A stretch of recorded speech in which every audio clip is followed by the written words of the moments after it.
Tapi saya ikut LPK, itu saya salah memilih LPK. Saya harus membayar 10 juta untuk bisa lolos ujian tersebut. Katanya, ya udah nggak usah belajar gitu kan. Insya Allah nanti lulus. Waktu itu ada sistem SMS. Pernah denger nggak? Jadi waktu itu kita membayar SMS.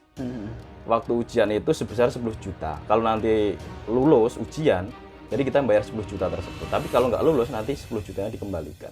Jadi iya, pas waktu ujian, itu kita 3 hari sebelum ujian itu kita ditampung. Artinya itu kan, disemikan di sini. Waktu itu saya salah dua. Salah dua. Emang disalahkan dua dari operatornya tadi loh. Setelah itu saya mendapat surat untuk ujian ulang waktu itu. Mendapat surat ujian ulang di Jakarta. Nggak ada sesuatu yang instan itu. Kalau meskipun nanti bisa berangkat ke Korea dengan hasil seperti itu, kedepannya juga kurang bagus. Assalamualaikum warahmatullahi wabarakatuh. Berjumpa kembali di channel YouTube saya, Arisi Double S Double I.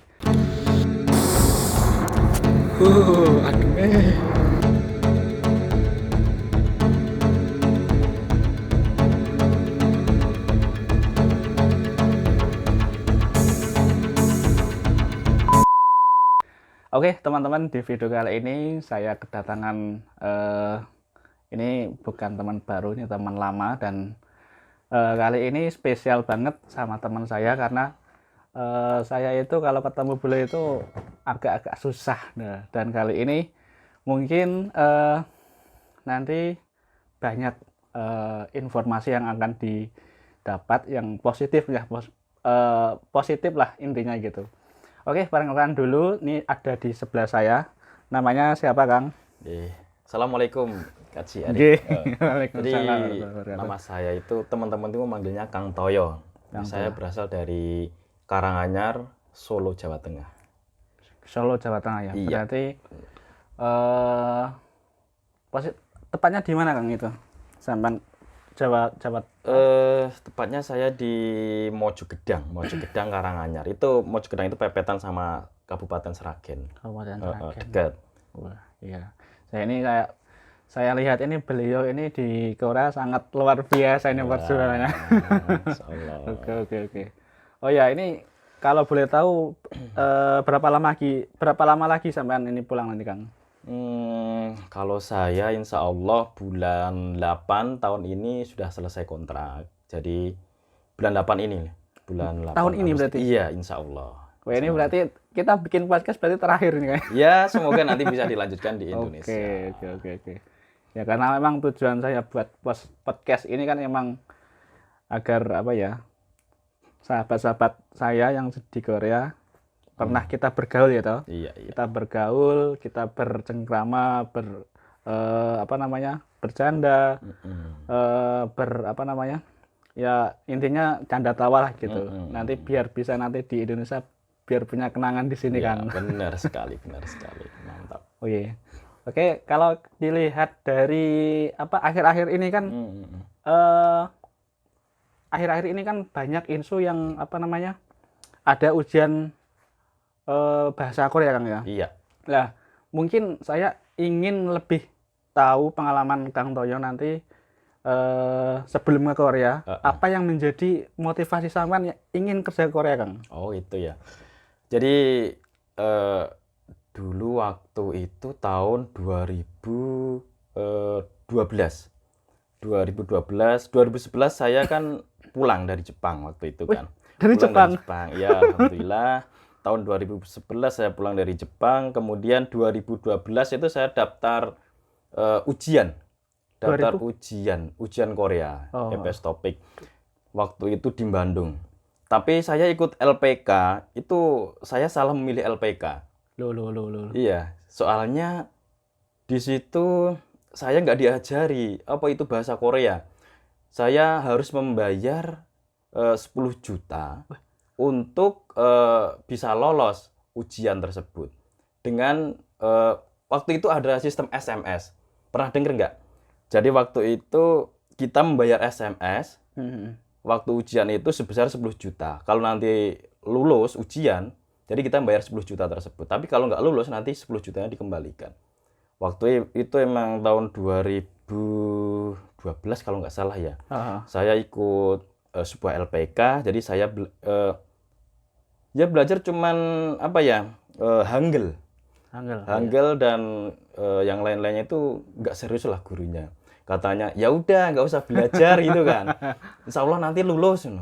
Wah, kenapa kayak gini ya bilang gitu. Jadi nanti kamu pasti lulus karena nanti kita bantu dengan SMS.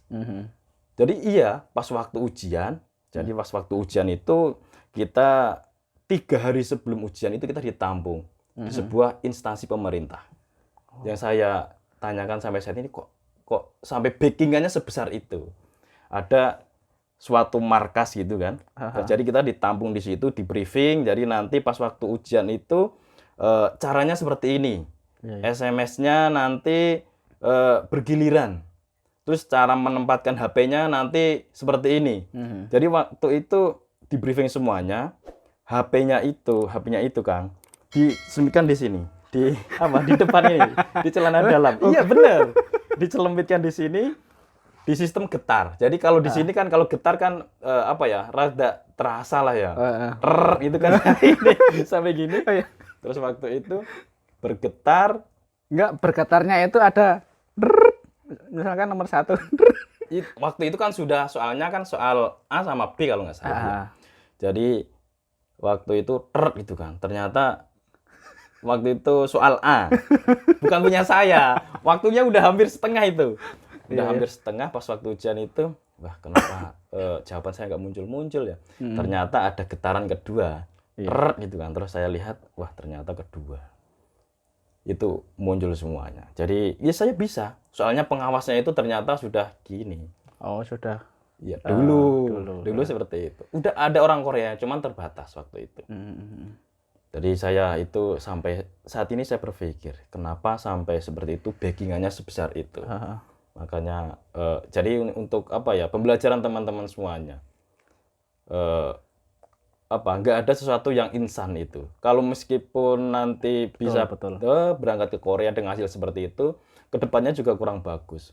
Dan setelah ujian, setelah ujian selesai,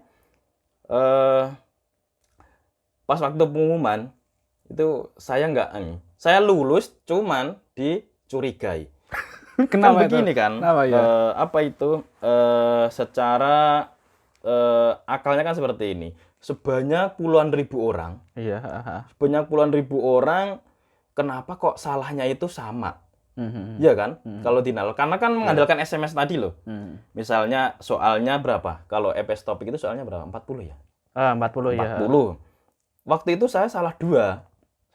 Salah 2. Emang disalahkan 2 dari operatornya tadi loh. Operatornya tadi disalahkan 2. Biar nggak curiga. Tapi bodohnya saya, kenapa saya kok saya nurun plug gitu loh. Nurun plug dari SMS tersebut. Jadi dicurigai dari HRD Korea. Kenapa kok dari sekian yang ikut SMS tadi maksudnya kok sama semuanya dari sekian ribu orang maksudnya. Sekian ribu orang peserta kok salahnya kok tempatnya kan sama otomatis kan? Otomatis kan sama. Nomor 2 kok salah semua. Nomor berapa kok salah semua? Kok salah 2 semuanya? Berarti curiganya di salahnya barengan gitu. Iya, masa ini salahnya salah semua di tempat yang sama kan? Kan waktu itu kan ada kecurigaan dari HRD Korea.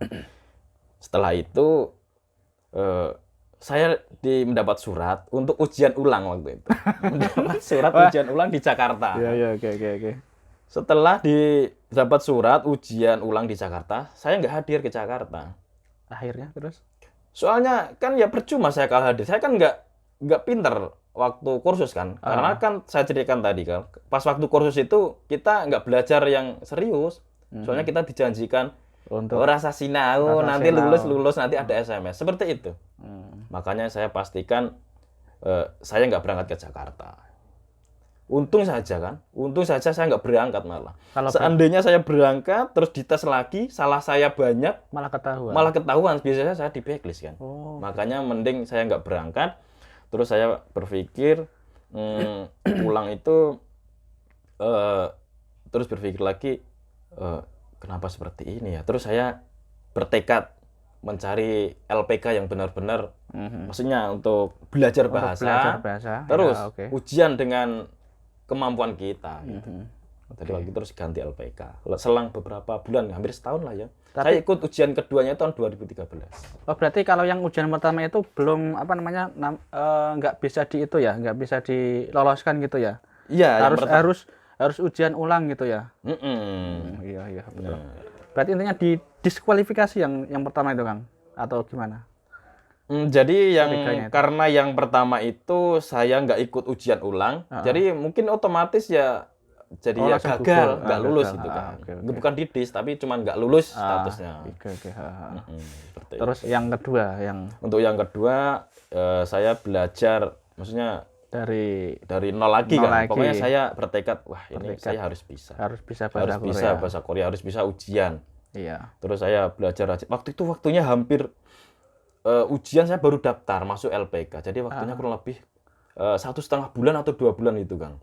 Mepet, waktu itu mepet sekali. Jadi saya itu di privat terus sama ini guru LPK-nya Iya. itu. Saya juga punya giroh, punya semangat untuk lulus kan. Makanya alhamdulillah saya ikut LPK di situ dan saya lulus Iya. alhamdulillah. Dengan waktu itu salah berapa? 4 kalau nggak salah. Salah 4. Lah kenapa kok mau ke Korea? Padahal sudah di Jepang loh. Kenapa nggak ke Jepang lagi, Kang? Oh gitu. Jadi waktu itu nggak bisa untuk yang ex Jepang itu mau ke Jepang berarti lagi nggak bisa. Kalau di Jepang dulu berapa tahun sampean? Saya dulu di Jepang itu magang, cuman magang 3 magang. tahun. Kalau emang ada yang lain lagi selain magang? Ada. Kalau yang swasta itu, kalau dulu namanya itu macam-macam ya. Kalau dulu ada JIWEK dan sebagainya itu swasta. Kalau yang magang lewat resmi IMM itu kan agak berat lah ujiannya. Kalau dari swasta itu bayarnya yang mahal. Cuman tesnya agak ringan gitu. Bedanya di situ. Berarti bahasa Jepang tahu dong sekarang. Alhamdulillah sedikit-sedikit. Nek gamsamnita apa, Kang? Kamsahamnida. Arigatou gozaimasu. Arigatou gozaimasu. Oke. Terus berarti apa namanya? Penting banget buat belajar gitu ya. Ya, makanya Khususnya untuk bagi yang mau ujian gitu ya. iya, pokoknya yang penting jenengan punya giroh, punya semangat untuk lulus. Insya Allah nanti dimudahkan oleh Allah Subhanahu Wa Taala. Dan nggak usah mengandalkan orang lain, andalkan saja Allah Subhanahu Wa Taala. Insya Allah semangat, belajar terus. Insya Allah nanti lulus Insya Allah. Mudah. Soalnya kan ilmu belajar bahasa Korea itu ilmu kelihatan gitu kan. Jadi bisa dipelajari. Oke. Lah terus ke Korea itu apa lihat temen atau lihat saudaranya sudah pernah di sini atau gimana Kang Saman itu? Oh iya, jadi dulu itu saya punya teman juga di Korea gitu kan. Punya teman di Korea. Jepang juga atau gimana? Bukan. Jadi waktu itu teman SD saya ke Jepang, dia pergi ke Korea. Setelah saya pulang ke Jepang, dia masih di Korea. Masih di Korea. Terus saya kan tanya-tanya begini-begini, gimana Korea begini. Kesini aja, nggak apa-apa gitu kan. Iya. Nanti caranya seperti ini, kamu lewat kalau dulu kan namanya BP3TKI kalau nggak salah ya. Iya, BP3 terus BP2. Sekarang BP2MI kan? BP. Sekarang BP2MI. Sekarang. Iya. Pokoknya dulu namanya itulah. Terus saya lihat-lihat di web. Terus saya juga kebetulan waktu itu ada teman satu kampung yang ternyata udah belajar bahasa di LPK tersebut. Saya tanya-tanya, ada teman saya sekampung itu loh. Kamu sekolah bahasa Korea di mana? Saya sekolah bahasa Korea di sini, di Sragen, di sini. Terus kapan ada ujian? Saya mau daftar sekarang masih bisa enggak? Kelihatannya sebentar lagi ada ujian, kamu coba tanya dulu sama gurunya. Barangkali masih dibuka itu kan. Terus saya nekat ke situ untuk daftar bahasa. Jadi waktu itu terus waktu saya di LPK situ, ternyata teman saya yang satu kampung itu malah nggak lulus. Teman saya masuk ujian malah nggak lulus dia. Saya malah lulus, alhamdulillah. Setelah lulus itu ya alhamdulillah ternyata nasib saya atau gimana? Saya cuman menunggu nggak lama, nggak sampai setahun itu saya udah berangkat kan. Oke. Nggak sampai setahun saya udah berangkat. Saya daftarnya terakhir, dapat SLC juga duluan. Kalau duluan enggak, SLC-nya ya standar lah sama teman-teman. Cuman berangkatnya itu saya berangkat Berangkatnya duluan. duluan. SLC-nya standar, tapi Tapi berangkatnya saya iya. duluan dari Ya. teman-teman. Kalau apa namanya? Ya kalau di pas ujianku juga yang lulus itu kan biasanya yang diambil itu yang namanya satu kata atau apa itu. Oh gitu. Biasa kalau di pas ujian saya itu seperti itu, Kang. Mm-mm. Ujian lulus ya toh. Terus yang sending pertama itu yang hurufnya satu kata itu Ini ya prioritaskan. diprioritaskan gitu. Seperti Iya, itu. iya, iya. Banyak loh temanku yang namanya satu kata terus cepat yang berangkat gitu Oh loh. gitu. Mungkin saya termasuk kali ya. Iya. Karena saya namanya kan cuma satu kata. Ya, Berarti alhamdulillah. iya oke. Terus berarti ujian 2013, 13. Iya. 12 12 harus diulang. harus mengulang di Harus 2013. Terus akhirnya 13 ke Korea gitu, Kang. Iya, berangkatnya kelihatannya tahun 2013 kelihatannya saya juga. 13. Jadi saya kan waktu itu nunggunya nggak lama itu kan. 2013 kalau nggak salah itu sebulan sebelum puasa. Sekitar bulan 6 waktu itu. Kalau nggak salah. Iya. Saya nggak salah ingat. Terus apa namanya? Nah, ini sampai Korea, Kang. Kalau di Korea itu kan di Jepang itu apa namanya? Sama apa enggak? Kayak di sini ada masjid, terus di Jepang itu ada banyakan mana komunitasnya itu? Oh iya iya iya. Jadi kalau saya sendiri merasakan itu di Jepang sama di Korea itu lebih apa ya? Nyaman di Korea. Kalau saya ya, Kalau tiap orang kan berbeda-beda. Iya, oke. Cuman saya nyamannya itu apa? Di Korea itu banyak teman-teman Indonesia dan juga banyak paguyuban, terus banyak WI di Korea kan, dan juga yang paling utama itu banyak masjid. Banyak masjid. Dulu waktu di Jepang itu saya juga kumpul-kumpulnya di masjid, tapi jamaahnya itu cuma sedikit, cuman berapa kalau nggak salah, cuman di bawah 10. Jumatannya cuma 3 orang. Oh iya, gitu. Kalau malam Ahad itu cuma 10 orang. Sekarang nggak nyampe. Di Jepang saya juga alhamdulillah komunitas kumpul-kumpulnya dengan teman-teman masjid ya. Tapi Oke. ya jamaahnya sedikit. Soalnya jauh-jauh jaraknya dari teman-teman. Iya, oke. Berarti di tahun 2013 sampai Korea pertama, berarti ya apa namanya? Kayak musim itu nggak beda jauh dari Jepang. Kalau ya? musim alhamdulillah sama lah kalau Bisa menyesuaikan iya, gitu ya. menyesuaikan. Kecuali kayak kalau yang pertama itu kan kadang yang jaket kuning sekali Ya, itu. iya, Nah kan pertama kali di Korea itu kan kadang wah, walaupun datangnya di bulan 3 itu musim semi, kadang emang masih merasa itu masih kan. bawa jaket Masih tebal merasa ya, karena kedinginan. masih kedinginan gitu. Oke. Terus Kalau masalah kedinginan enggaknya orang Korea yang terlahir di Korea aja masih kedinginan. Iya, iya. lah perjalannya waktu terus tahun 2013 di Korea pertama di mana Kang Sampean? Saya dulu di Dunpo di Asan. Asan. Asan ya. Asan itu Asan itu dekat Gyeonggi ya? Chonan, ya. Chungcheongnam. Chungcheongnam-do. Chungcheongnam-do. Iya. Di sana berapa orang satu pabrik ya Sampean? Jadi saya dulu itu satu pabriknya itu cuman 11 orang Nepal sama orang Indonesia. Jadi orang Indonesianya waktu itu 4 orang, orang Nepalnya 7 orang. Terus apa namanya sing yang menjadi kesulitan Sampean apa?